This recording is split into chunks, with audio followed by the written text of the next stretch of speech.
आज मैं आपको भावात्मक विकास और भावात्मक स्वास्थ्य इस विषय पर बताने जा रहा हूं। जीवन के अंदर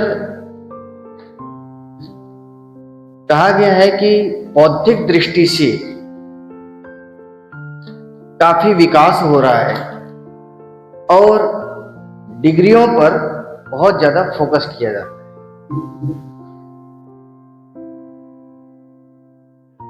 कोई बच्चा कितना मार्क्स लेकर के आए, कितना परसेंट लेकर के आए, इसके ऊपर ही हमारा फोकस है। लेकिन उसके भावों को, जो उसके जीवन के अंदर अंत तक काम आने वाली चीज है, उसको कैसे डेवलप किया जाए, उसके ऊपर ध्यान कम होता है। एक सामान्य सी स्थिति हम समझे कि जब बच्चा स्कूल जाता है तो स्कूल जाते समय माता पिता का यह लक्ष्य रहता है कि बच्चा अच्छी पढ़ाई करे, पढ़ लिख करके अच्छी डिग्री हासिल करे, अच्छी नौकरी, अच्छी जॉब हो जाए, अच्छे पैसे कमाने लायक हो जाए। ये सारी स्थितियां उनके सामने रहती है। लेकिन बहुत कम ऐसे माता पिता होंगे जो प्रारंभ से, बाद में तो बड़े होने के बाद में तो सबको फीलिंग होती है, बाद में तो बहुत प्रयास करते हैं, लेकिन प्रारंभ से ही इस पर काम करने लगे। सबसे पहले हमारे दिमाग के अंदर, हमारे ब्रेन के अंदर यह चीज बननी चाहिए कि हमें एक अच्छा इंसान बनना है। और जब हम स्वयं के लिए एक अच्छे इंसान बनेंगे तो आप हर दृष्टि से निरंतर आगे बढ़ते रहे। पेशेंस व्यक्ति के अंदर कम हो रहा है। क्यों?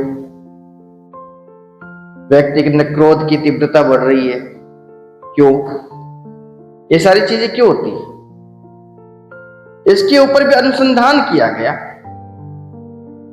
अनुसंधान करके क्या निष्कर्ष निकला? नर्सरी के बच्चों के पास में अनुसंधान करने के लिए गए और उन बच्चों को चॉकलेट दी और कहा कि देखो बच्चों, इस चॉकलेट को 15 मिनट तक नहीं खाना है। जो 15 मिनट तक नहीं खाएगा उस बच्चों को और चॉकलेट मिलेगी, और जो खा लेगा उसको नहीं मिलेगी। अब 15 मिनट तक कुछ बच्चों ने सोचा कि अगर हम इंतजार करेंगे, कुछ समय इंतजार करेंगे तो हमको डबल हो जाएगी, हमको और ज्यादा मिलेगी। लेकिन कुछ बच्चों में पेशेंस नहीं था, क्या किया? खा गए वो। और कुछ बच्चों ने पेशेंस रखा, थोड़ा धैर्य रखा। धैर्य रखा तो फिर उनको फल की प्राप्ति हुई और क्या, उनको और चॉकलेट मिली। लेकिन जैसे जैसे वे बच्चे बड़े हुए, बड़े होने के बाद में पुनः उनके ऊपर अनुसंधान किया, उन्हीं बच्चों पर। तो जिन बच्चों के अंदर पेशेंस था, है ना, जिनमें धैर्य था, वो हर दृष्टि से आगे थे, हर क्षेत्र में आगे थे। चाहे पढ़ाई के क्षेत्र में जाएं तो भी वो आगे बढ़ते गए, सोशल वर्क के अंदर जाएं तो भी आगे बढ़ते गए, बिजनेस के क्षेत्र में देखा तो भी काफी आगे बढ़ गए। हर क्षेत्र में वो निरंतर ग्रोथ करते गए, ग्रोथ करते गए। और जिनमें पेशेंस नहीं था उतना ग्रोथ नहीं कर सकते। इसलिए कहा गया है कि जब तक हम इस चीज पर काम नहीं करेंगे तब तक सिर्फ पढ़ाई लिखाई करने मात्र से हम बहुत आगे नहीं बढ़ सकते। तो कहा गया कि हमारे भीतर इमोशंस, भावों की विशुद्धि, ये सारी चीजें कैसे बढ़ सकती। तो कहा है कि कुछ चीजों पर उस पर वर्क करना चाहिए। तो लिखा है कि भावात्मक शुद्धि प्राप्त करने के लिए हम क्या क्या कर सकते हैं, और उसके लिए कहा गया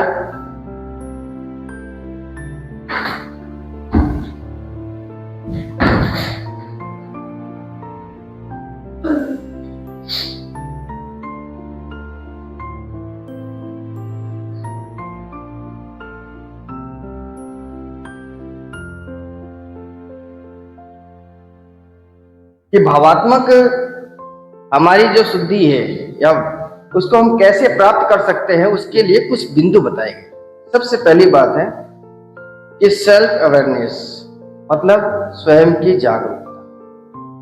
जब आदमी स्वयं के प्रति जागरूक हो जाता है, खुद के प्रति जागरूक हो जाता है, तो शायद ये जो हमारे सामने इतनी सारी समस्याएं हैं, उन सारी समस्याओं से हम बहुत जल्दी निजात पा जाते हैं। क्योंकि हमें खुद के अंदर पता होता है कि हमारे अंदर किन चीजों को विकास करना है और किन चीजों को निकालना है। दूसरा व्यक्ति इन सब चीजों को जाने या न जाने, लेकिन हमें अपनी कमजोरी भी पता होती है कि हमारे अंदर यह वीक पॉइंट है, और हमको हमारे गुणों का भी आभास है। हम इन चीजों को और डेवलप करेंगे तो हम बहुत आगे बढ़ सकते हैं। उस विशुद्धि को बढ़ाने के लिए सबसे पहले है कि स्वयं के प्रति जागरूक बने। दूसरा बिंदु कहा गया कि मनोदशा का प्रबंधन करना, अर्थात मूड मैनेजमेंट, है ना। यह भी बहुत जरूरी है, क्योंकि हमारे सामने बहुत सारी परिस्थितियां आती है ना। पॉजिटिव भी आती है, नेगेटिव भी आती है। हम समाज के अंदर बैठे हैं, परिवार के अंदर बैठे हैं, तो सकारात्मक नकारात्मक हर प्रकार की स्थिति हमारे सामने बनती रहती है। अब उन परिस्थितियों को हमको हैंडल कैसे करना। अगर हम हैंडल नहीं कर पाते, मान लो जैसे भी घर में किसी ने हमको कुछ बोला, हमने तुरंत उसका प्रतिकार कर, लड़ाई झगड़ा कर, कलह पैदा कर, क्या मिलेगा अपने को? तुरंत घर के अंदर ऐसी स्थिति क्रिएट हो जाए कि हम खुद टेंशन में आ जाएंगे। और यदि हम सेल्फ अपने ऊपर कंट्रोल रखते हैं, वह परिस्थिति हमारे सामने आती है, तो हम क्या करेंगे?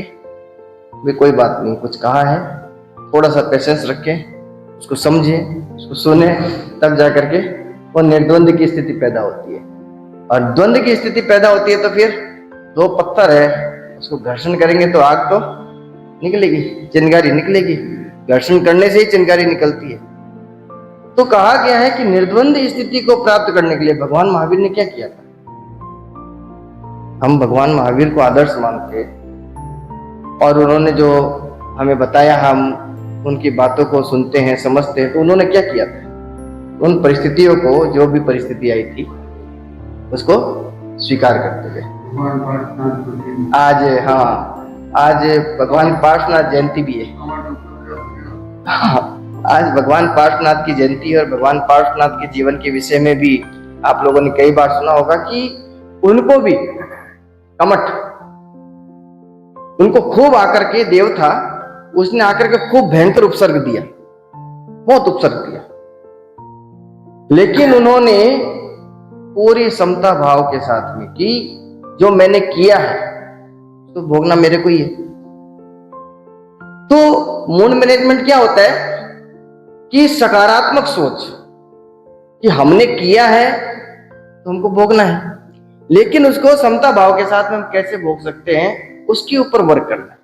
अब हर व्यक्ति के अंदर इतनी क्षमता तो होती नहीं है, तो फिर सारा काम भी कर जाता है। यह जो आपका प्रोसेस है, जो आपको करवाया जा रहा है, जो प्रयोग आपको करवाए जा रहे हैं, वह सारे के सारे प्रयोग क्या, किस चीज के लिए?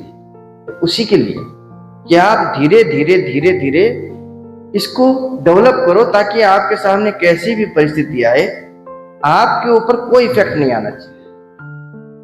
कोई आदमी आपकी निंदा करे तो, प्रशंसा करे तो, निंदा करता है तो हमको बहुत दुख भी होता है, प्रशंसा करता है तो हम बहुत खुश भी होते हैं, सहज भाव।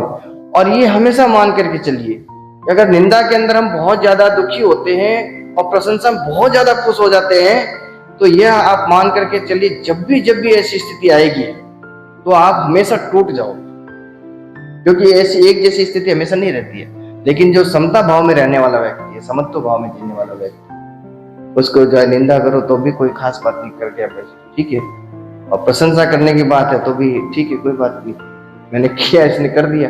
निंदा करना, मैंने कोई गलती की होगी, कर दी, कोई बात। उस व्यक्ति के ऊपर ज्यादा असर नहीं आता है। अगर सामने कोई परिस्थिति आ जाती है तो भी ज्यादा स्थिति उसके ऊपर ज्यादा नुकसान उसको नहीं होता है। तो कहा गया कि इसके ऊपर भी निर्द्वंद बनने के लिए, द्वंद से निर्द्वंद की स्थिति में जाने के लिए यह जरूरी है। तीसरा कहा गया है अंतः प्रेरणा, सेल्फ मोटिवेशन, अर्थात अंदर की खुशी अंदर की खुशी कैसे अंदर की आवाज से आएगी? आप अच्छा कर रहे हो या बुरा कर रहे हो, है ना? पड़ोसी आपको देखे या नहीं देखे, कोई दूसरा व्यक्ति देखे या नहीं देखे, लेकिन हम स्वयं उसको देखते हैं। अगर मान लीजिए आपने कोई काम किया,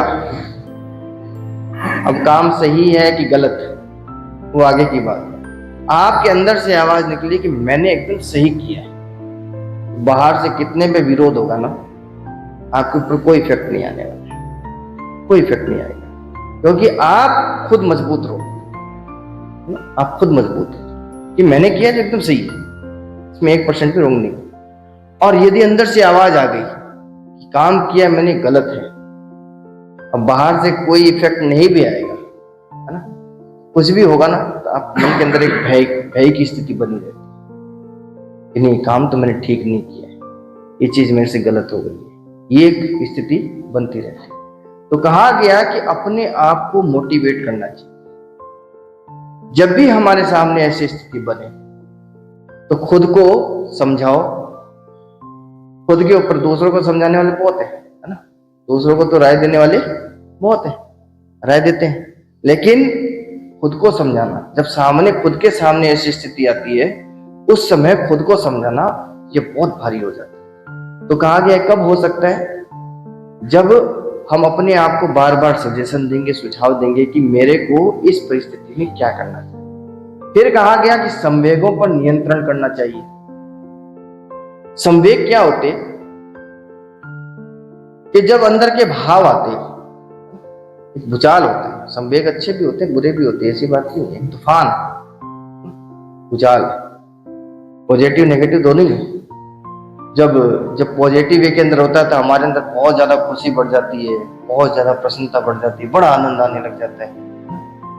और जब नेगेटिव होता है तो बहुत ज्यादा निराश हो जाते हैं, टूट जाते हैं, हताश हो जाते हैं, ऐसी स्थिति आ जाती है, मतलब एकदम अपने आप को एकदम नर्वस कर देते हैं कि बस हमारे अंदर झेलने की ताकत ही नहीं है, सहन करने की शक्ति नहीं रही, वो स्थिति क्रिएट हो जाती है।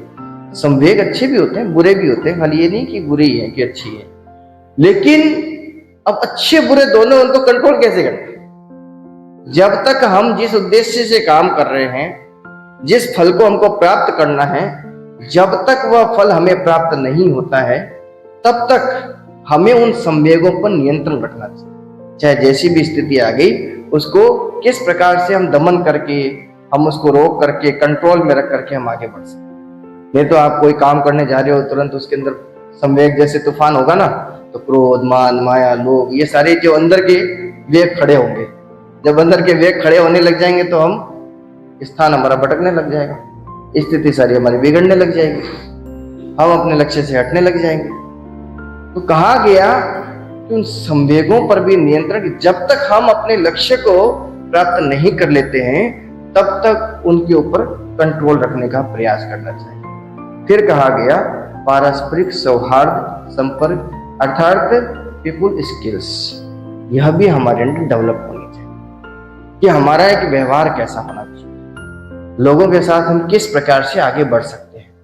एक होता है कि अलग अलग ही बस चल रहे हैं, इधर हम चल रहे हैं, इधर वो चल रहे हैं, मतलब सबसे कट कट के रहने की स्थिति होती है। एक होता है कि सबसे मिल करके हम आगे बढ़े, हम सबके साथ आगे बढ़ने का प्रयास करें, वह भी स्किल्स, उसको भी डेवलप करना चाहिए। अगर आप सबके साथ मिल करके चलते हो, आपके अंदर भी खुशी बढ़ेगी।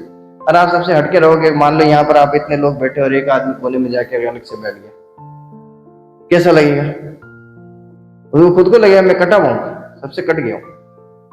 अगर वो सबसे उसकी व्यवहार कुशलता, क्योंकि कहा गया है कि हम जैसे जैसे अंदर उतरेंगे ना, वो सारी चीजें हमारे व्यवहार में आती है, परिलक्षित होती, दिखाई देती है। एक पिता ने, उसके 2 पुत्र थे, तो पुत्रों को बुलाया और पुत्रों को बोला कि पुत्रों, ये 10-10 लाख रुपए ले जाओ और तुम जितने ज्यादा गांवों के अंदर घर बना सकते हो, रुकने का स्थान बना सकते हो, वो बनाओ। जो ज्यादा बनाएगा उसको मैं अपनी सारी संपत्ति दे दूंगा। ठीक है, 2 बेटे निकल गए। अब बड़ा बेटा था, वो 10 लाख रुपए लेकर के गया, एक गांव के अंदर गया, वहां 50,000 में कमरा, एक छोटा सा कमरा बना दिया। फिर दूसरे गांव में गया, तीसरे गांव में, ऐसे 10-12 गांव के अंदर उसने 10-12 कमरे बना दिए। कि भाई जब भी हम जाएंगे तो वहां पर हमारे रुकने की व्यवस्था होगी। तो छोटा वाला बेटा था, वो सब गांव में, मतलब समझो 50 से 70 80 गांवों के अंदर चला गया, लेकिन कहीं भी कमरा नहीं बनाया, कहीं भी नहीं बनाया। और वो आ गया। अब वो आए दोनों, तो बड़े वाले बेटे को पूछा क्या किया तूने? कि पिताजी मैंने इन इन गांवों में कमरा बना दिया है, अब हम जब भी जाएंगे तो वहां रुकने की व्यवस्था अपने को मिल जाएगी। छोटे बेटे को बोला तूने कितने कमरे बनाए? उन्होंने कहा पिताजी मैंने 80 गांवों के अंदर कमरे बना दिए। 80 गांवों में? इतने से रुपए में 80 गांव में? हाँ पिताजी, और ये आपके 10 लाख वापस पकड़िए। 10 लाख वापस भी दे दिए और 80 गांवों में कमरे भी बना के आ गए, रुकने का स्थान बना के आ गए। पिताजी को बड़ा आश्चर्य हुआ कि भाई इतने से रुपए के अंदर इतने गांव के अंदर कैसे बन सकता है? तो पिताजी को उस पुत्र ने क्या बोला कि पिताजी मैं हर गांव में गया, वहां के मुखिया से मैं मिला, वहां के लोगों से मिला, उनसे संपर्क किया, उनसे बातचीत की, उनके साथ अपना एक व्यवहारिक संबंध जोड़ा, उनके साथ मैत्री का संबंध जोड़ा, और मैं आगे बढ़ता गया।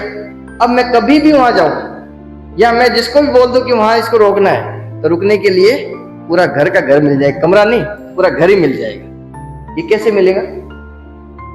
ठीक है, एक व्यवहार होता है। ये सारी चीजें कैसे डेवलप हो? कि व्यवहारिकता होनी चाहिए, एक प्रेम, एक मैत्री, एक सौहार्द, है ना। राग द्वेष अलग चीज होगी। किसी के साथ बहुत ज्यादा अटैच्ड होना, यह राग की भावना हो सकती है, या द्वेष किसी से बहुत ज्यादा, किसी से ग्लानि या घृणा, ये सब ये द्वेष की भावना। लेकिन मैत्री की भावना, किस प्रकार से हम उसके साथ जोड़ सकते हैं, ये सारी चीजें हमारे अंदर बढ़नी चाहिए। ये है हमारा भावात्मक। तो कहा गया है कि ये सारी चीजें जैसे जैसे हमारे अंदर बढ़ेगी तो हमको खुद को महसूस होगा कि हम हर क्षेत्र के अंदर निरंतर आगे बढ़ रहे हैं। तो इन सब चीजों पर हमको काम करना है। अब हम इन सब चीजों पर काम करने के लिए हमको क्या करना पड़ेगा कि हमारे भीतर के जो कसाय है ना, जो बार बार हमको डिस्टर्ब कर देते हैं ना, क्रोध मान माया लोभ, है ना, ये जो हमको डिस्टर्ब करते रहते हैं। अब जब भी ऐसी परिस्थिति आती है, इनको हम कंट्रोल करेंगे, इन संवेगों पर हम यदि नियंत्रण कर लेंगे तो शायद सारी समस्या समाप्त हो जाएगी। अब इन पर मैं अगर कह दूं कि मेरे को बहुत क्रोध बहुत आता है, गुस्सा बहुत आता है, और मैं इस पर नियंत्रण कर लूं तो हो जाएगा, बात तो समझ में आ गई, लेकिन करूं कैसे? है ना, हम करें कैसे इसके ऊपर? हम काम कैसे करें? काम तो करना पड़ेगा इसके ऊपर। काम के बिना तो हम इसको कंट्रोल नहीं कर सकते। इसके लिए आपको कुछ प्रयोग करने पड़ेंगे, प्रैक्टिकल चीज। सिर्फ किताबों से पढ़ करके या किताबी ज्ञान से हम उस क्षेत्र में आगे नहीं बढ़ सकते। किताबी ज्ञान आप कितना भी कर लो, कितनी भी डिग्री हासिल कर लो, ये सारी चीजें किताबों से नहीं मिलती। व्यवहार की चीजें आपको किताबों में नहीं मिल सकती है। ये सारी चीजें आप प्रैक्टिकल जब जब जीते हो तब तक आपको सीखने को ये सारी चीजें मिलती है। तो कहा गया कि हमारे भीतर ये संस्कार पैदा होते हैं। हम क्रोध करना तो नहीं चाहते, हम बैठे आराम से, अभी तो क्रोध नहीं करना चाहते, हम हमारे मन के अंदर भावना ही नहीं है अभी, लेकिन फिर भी ऐसी परिस्थितियां बनती है, हमारे सामने ऐसी चीजें आती है जिससे हमारे भीतर इस प्रकार की भावनाएं, इस प्रकार की वासनाएं, ये सारी चीजें बढ़ जाती है। तो उसका कारण बताया गया कि किस प्रकार से यह सारी चीजें उत्पन्न होती। तो कहा गया कि मुख्य कारण क्या है, इसका उद्गम स्थल क्या है। दो चीजें बताई गई कि हमारे कर्म संस्कार अर्थात कार्बन शरीर, जो पुराने समय से, कार्बन शरीर क्या है कि जो हम कर्म कर रहे हैं। अब कर्म की भाषा में अब कुछ व्यक्ति हैं कि जो इसको मानते हैं, कुछ नहीं मानते, है ना, लेकिन जो भी हम प्रवृत्ति कर रहे हैं उसका फल उससे मिलता है, अच्छे करो चाहे बुरे। तो ये कर्म संस्कार जो है, जो कार्बन शरीर है, वो अपना इफेक्ट डालता है। और कर्म हमने किए और जैसी वो उदय में आते, जैसी वो फल देना प्रारंभ करते, तो हमारे सारी चीजों में परिवर्तन प्रारंभ हो जाता है। अब कैसे परिवर्तन प्रारंभ हो जाता है, इसको सामान्य से भाषा से आप समझिए कि जैसे कार्बन शरीर है ना, कार्बन शरीर, अब यह कार्बन शरीर है, यह तेजस शरीर है, यह उदारिक शरीर जो अभी अपन है। ठीक है, अब ये काम कैसे करते हैं? या कर्म से जैसे ही या कर्म संस्कार हृदय में आते हैं तो हमारे भीतर अध्यवसाय भावधाराएं सब चेंज होने लगते हैं, पीछे से तीव्रता मारती है ना। और जैसे ही अध्यवसाय और ये चेंज होते हैं उसके बाद में ये सारा का सारा अध्यवसाय चेंज होने के बाद में तेजस शरीर के अंदर ये सारा का सारा इफेक्ट वहां पर पहुंचता है। अब देखो ध्यान के अंदर आपको प्रयोग करवाए जाते हैं, लेस्या का प्रयोग भी करवाया जाता है। लेस्याओं का हमारे ऊपर बहुत बड़ा प्रभाव पड़ता है ना, रंगों का, लेस्या रंगों का बहुत बड़ा प्रभाव पड़ता है। अलग अलग रंग होते हैं। अब जैसे 6 प्रकार की लेस्याएं बताइए, कृष्ण, नील, कापो, तेजस, पद्म, शुक्ल, है ना। तो 3 बुरी लेस्याएं हैं, 3 शुभ लेस्याएं हैं, जिसके अंदर जैसे जैसे आगे बढ़ते हैं तो हमारी भावधारा निर्मल होती है और अशुभता की तरफ बढ़ते हैं तो भावधारा और क्रूर से बहुत ज्यादा, जितनी डार्क होगी, जितना ब्लैकनेस होगा वो एकदम कृष्ण होगा, जितना एकदम क्रूरता बढ़ती जाएगी, है ना। ये सारी चीजें कैसे होती है और हम इन सब चीजों पर किस प्रकार से कंट्रोल कर सकते हैं। देखो कि भावधारा में, लेस्या में, आभा मंडल में जाने से बहुत प्रभाव पड़ता है। प्रभाव कैसे?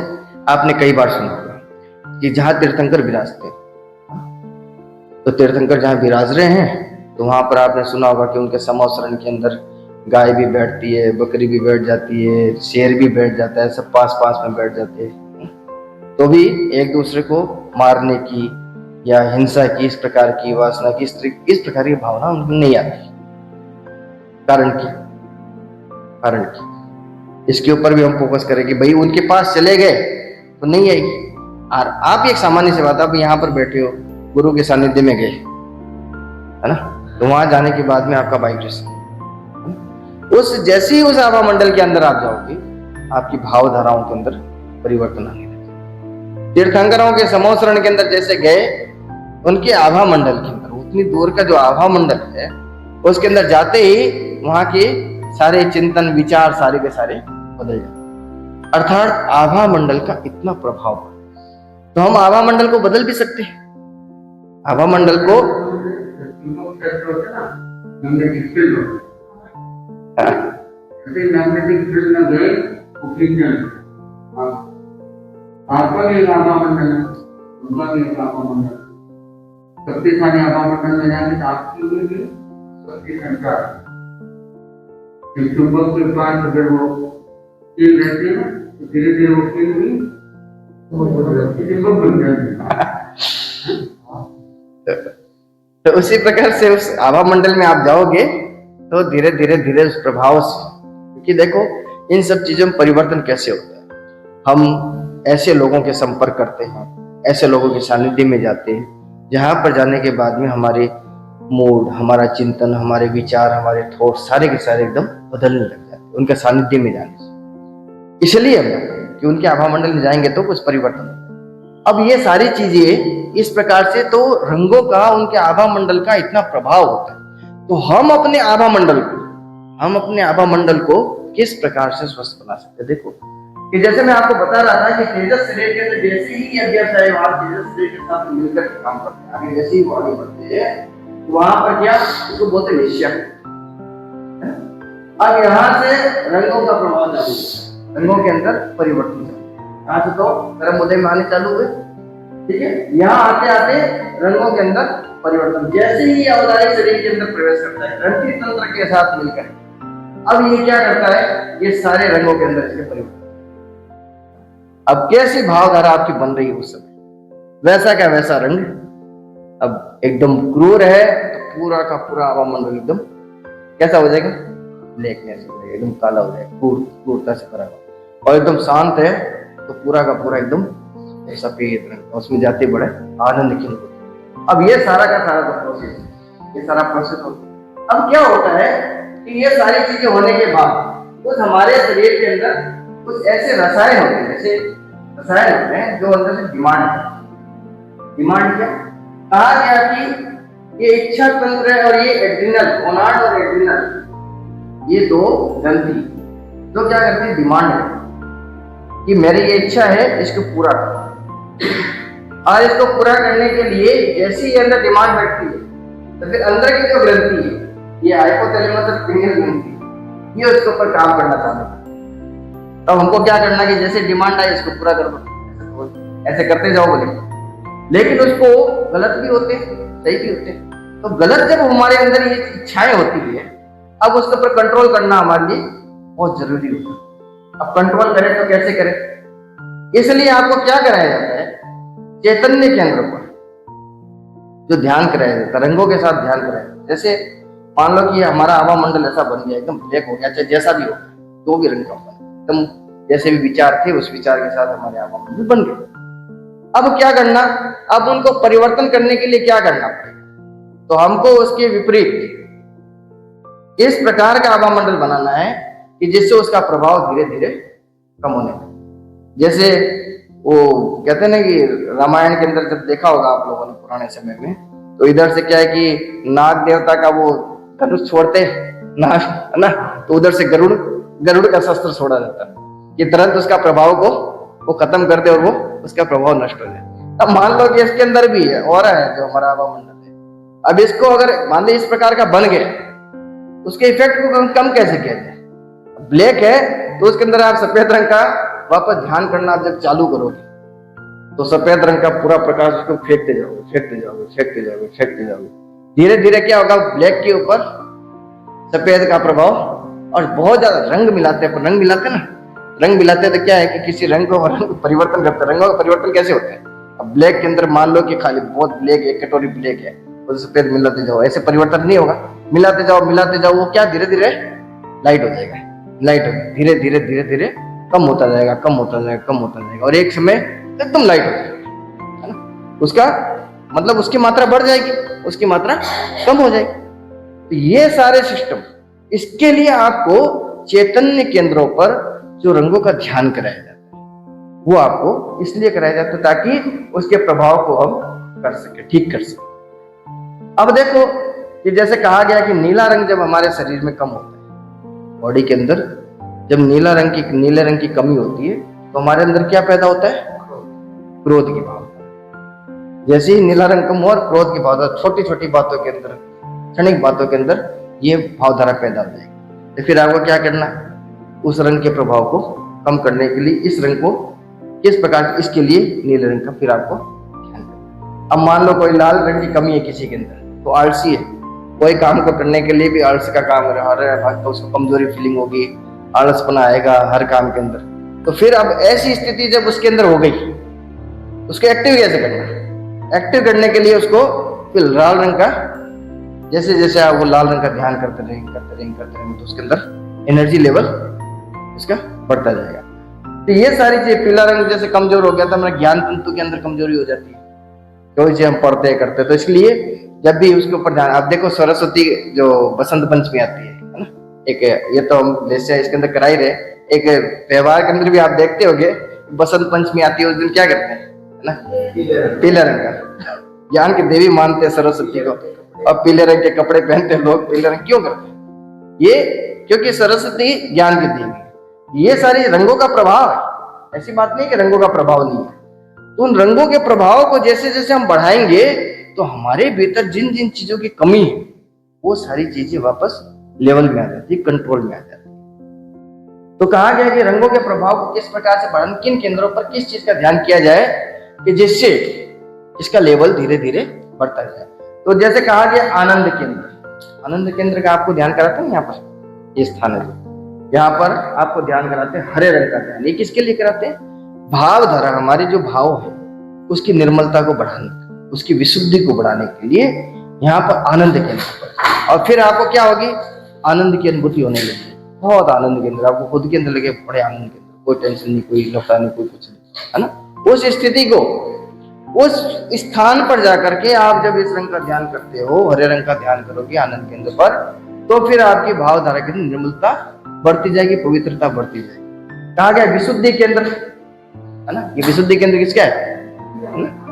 वहां पर किसका ध्यान करना? नीले रंग का।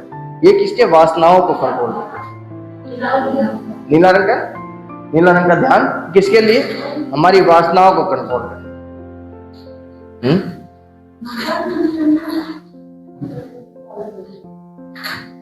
दर्शन केंद्र कहा गया कि दर्शन केंद्र पर अरुण रंग का ध्यान, है ना, है ना। अब यहाँ पर दर्शन केंद्र पर किसका ध्यान करना? अरुण रंग का ध्यान। अरुण कैसे? उगता हुआ सूर्य। वो किसके लिए? अंतर्दृष्टि और आनंद के जागरण के लिए। अगर कहते हैं ना कि तीसरा नेत्र खोलना है, मुनि जी ने अभी तो इस बार कराया नहीं है अभी ध्यान, नहीं तो धूप के अंदर बैठ करके भी सूर्य के, अभी धूप सूरज ही नहीं निकल रहा है, नहीं तो एक दिन था कि सूरज के अंदर बैठ करके फिर उसका पूरा कराता है, वो खुद को फीलिंग होगी किस प्रकार से उसका वाइब्रेशन होता है या किस प्रकार से उसका प्रभाव। फिर कहा ज्ञान केंद्र पर पीले रंग का ध्यान करते हैं तो ज्ञान तंतु की सक्रियता बढ़ती है, और ज्योति केंद्र पर सफेद रंग का ध्यान करने से शांति की अनुभूति होती है। ठीक है, ठीक है ना। ये सारी चीजें, रंगों का हमारे जीवन के ऊपर यह प्रभाव पड़ता है, ये सर। इसलिए ये आभा मंडल को पवित्र बनाने के लिए आपको समय समय पर ये ध्यान करके आप इस रंग का ध्यान करो, आभा मंडल को पवित्र बनाने के लिए, निर्मल बनाने के लिए, ताकि आपको जो खुद को फीलिंग हो रही है कि मेरे अंदर इस चीज की कमी है, उस चीज को हम पूरा कर सकें। तो अब इसका कहा जाए कि हम अपने भावों की विशुद्धि को किस प्रकार से बढ़ा सकते हैं, उस भावों की स्वस्थता को कैसे, कि जैसे अगर मान लो अगर भाव हमारे शुद्ध नहीं है, भावात्मक दृष्टि से शुद्ध नहीं है, तो हर छोटी छोटी बात पर गुस्सा करना, इरिटेट होना, अपने आप को हीन मानना, अपने आप को कमजोर मानना, या कहते हैं ना कि यहाँ तक कि ऐसी स्थिति भी क्रिएट होती है कि सुसाइड तक कर लेते हैं। छोटे छोटे बच्चे भी होते हैं, वो क्यों होते हैं? उनके ऊपर कंट्रोल नहीं होता। हमने उन सब चीजों को उनको बताया ही नहीं।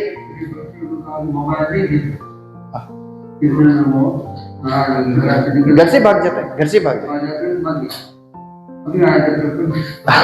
तब ये सारी चीजें क्यों हुई?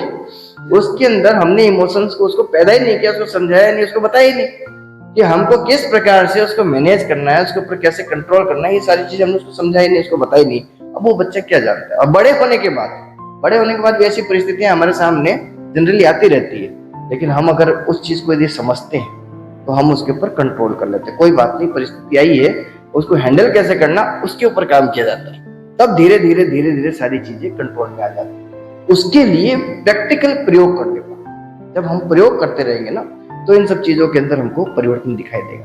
अब हम प्रयोग नहीं करते, मैंने पढ़ तो लिया इसको, तो हमको जरूरत नहीं है, कर नहीं रहे, तो फिर उसका हम उसको डेवलप नहीं कर सकते, उसको आगे नहीं बढ़ा सकते। इसके लिए इसका लास्ट, इसका साधन क्या है कि हम उसको डेवलप कैसे करें? तो इसका सीधा एक ही साधन है, सेल्फ अवेयरनेस, खुद की जागरूकता। आप यहाँ पर अभी सीख के जा रहे हो, सब कर रहे हो, सब कुछ हो रहा है, लेकिन यदि आप जागरूक नहीं हो तो घर पे जाके क्या करोगे? छोड़ दोगे। और यदि आपको है कि मेरे को कुछ हासिल करना है, तो उसको आप रेगुलर बनाओगे, लॉन्ग टाइम करने का प्रयास करोगे। कई व्यक्ति होते हैं, जॉब करते हैं, पाठ करते हैं, फिर कहते हैं मैंने तो किया तो सही, लेकिन मेरे को इतना लाभ नहीं हुआ, 10 दिन किया, 15 दिन किया, अभी तक तो वो चीज मिली नहीं। अगर ऐसी ही सारी चीजें मिल जाती तो फिर व्यक्ति को इतनी भागा दौड़ करने की जरूरत है। हर चीज के अंदर धैर्य और पेशेंस रखना बहुत जरूरी है, और आप उसके प्रति यदि जागरूक होंगे तो फिर धीरे धीरे उसका लेवल ग्रोथ बढ़ता है। तो हम इस दिशा में आगे बढ़े, और हमारे अंदर जो इमोशंस हैं उनको हम किस प्रकार से अच्छा बना सकते हैं, संवेगों को किस प्रकार से, अच्छे संवेगों को हम कंट्रोल में रख करके और उसको डेवलप कर सकते हैं, ताकि हमारे आभा मंडल के अंदर हमारे पास में कोई है। जैसे हम किसी के पास में जाते हैं, हमें खुशी लगती है कि इस पास में क्या बहुत आनंद आया, तो भाई ऐसा ही आनंद दूसरों को भी आना चाहिए। ऐसा ही आनंद दूसरों के, मेरे पास कोई आए तो उसको लगे कि नहीं, मैं इस व्यक्ति के पास में गया तो मुझे बड़ा अच्छा लगा, बहुत अच्छा इंसान। वो कब होता है? जब हम अपने आभा मंडल के अंदर परिष्कार करते हैं, तो हमारी निर्मलता, हमारी भावधारा, ये सारी विशुद्ध बने, इन्हीं शुद्ध